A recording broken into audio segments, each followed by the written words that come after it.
My name is Nila Johnson, and I worked at 1199 Future of America Learning Center, Site 2 in the Bronx.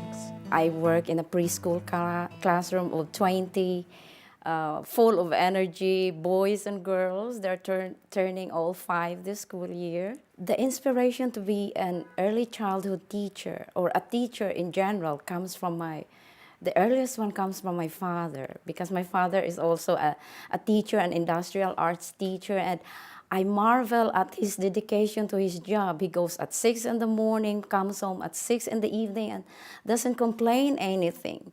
And then when I was growing, I saw some of his former students come back and appreciate the efforts that he has done for them. So I said, maybe I would like to be a teacher when I grow up.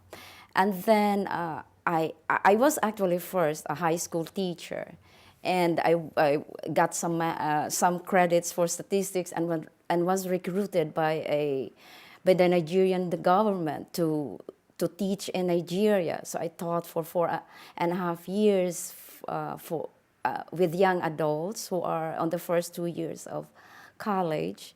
And when the first time I came here, I acted as a substitute teacher in the elementary school. So I looked at my career and I said, the missing link is early childhood.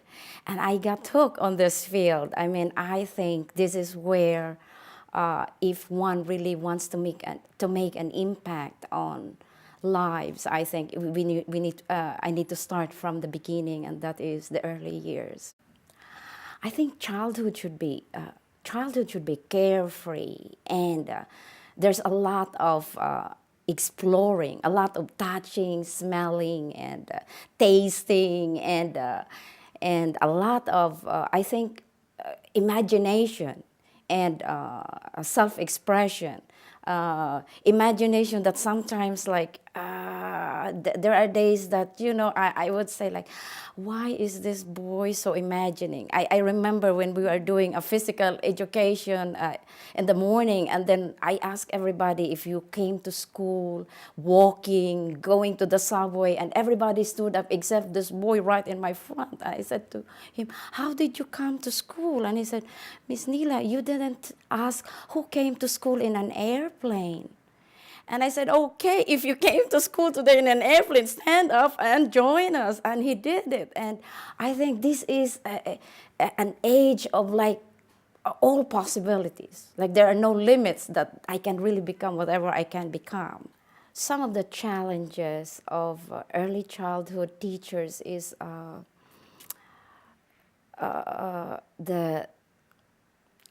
there is a determination to serve every child in the classroom, to meet the individual needs of the classroom.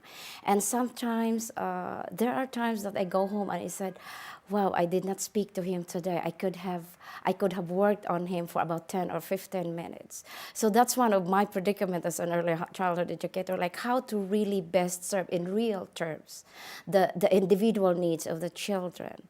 And I think the second challenge is now there are so many technology that is available even to the young children. They have their PlayStations, they have their DS, they have television programming, and the challenge is how to carry that love for literature. Like when I read, during whole group reading, I read a book to the child, and how to carry that love for literature outside the classroom context.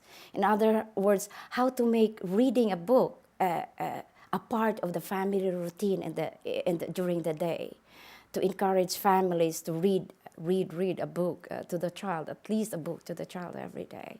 I think those are some of the challenges of early childhood teachers. I think what inspires me to be an excellent teacher is the hope for the future.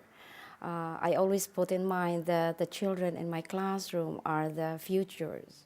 These are our future generation, and as such, if I want to have an impact, a positive impact on the future, this is now, and I need to do my best not only at a particular time in the day or a particular day of the week, but rather every day that I am in contact with these children. Over the years, what the children has taught me is that to look at things and to look at like objects, events in our life in different perspective, in different lenses. For a child, if he looks at snow, for example, he might have seen snow 4, 5, 6 times in his life, but every time he looks at snow, it's always in a different lens. Like there's always something to learn from that same object and over again. So I think that's what the children has taught me, looking at the same object but in different lenses all the time.